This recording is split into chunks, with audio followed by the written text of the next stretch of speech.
You've been stranded thousands of miles from home with no money or possessions. Such a predicament might make many people despair and curse their fate.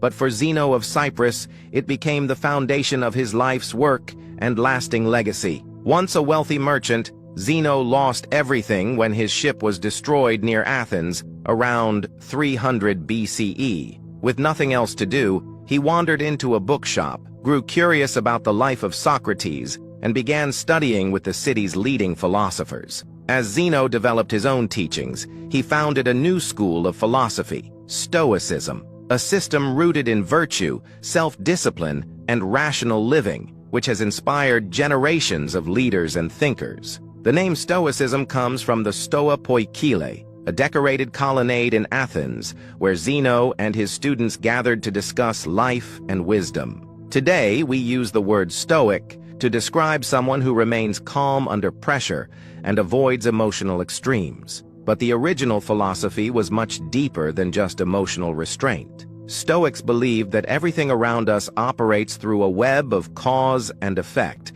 governed by a rational force they called logos. We may not control what happens to us, but we can control how we respond. Rather than dreaming of a perfect society, Stoics aim to live wisely in the world as it is, improving themselves through 4 core virtues: practical wisdom, the ability to navigate complex situations calmly and intelligently; temperance, exercising self-restraint and balance in all things; justice, treating others fairly and with integrity; courage, facing life's challenges with strength, not just in extraordinary events but in everyday life. As Seneca, a prominent Roman Stoic, once wrote, "Sometimes, even to live is an act of courage." But Stoicism isn't self-centered. In a time when some people were legally treated as property, Seneca emphasized that all humans share the same dignity and deserve compassion. Stoicism also doesn't promote passivity. Instead, it teaches that only those who cultivate virtue and discipline in themselves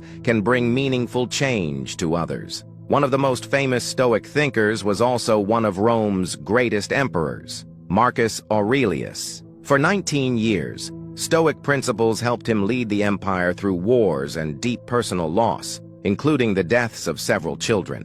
Centuries later, Marcus's writings became a guiding light for Nelson Mandela during his 27-year imprisonment. After his release, Mandela chose peace and reconciliation over vengeance, believing that while we can't change the past, we can confront it and help build a better future. Stoicism was an active philosophical school in Greece and Rome for centuries. Though the formal school faded, its ideas lived on. Christian thinkers like Thomas Aquinas admired its emphasis on virtue, and its ideas align with Eastern philosophies too, like the calm of Buddhist nirvana. Another key Stoic, Epictetus, believed that suffering doesn't come from events themselves, but from our judgments about them. This idea strongly influenced modern psychology. For example, rational emotive behavioral therapy encourages people to challenge self-defeating thoughts, a concept deeply Stoic in nature. Psychiatrist Viktor Frankl,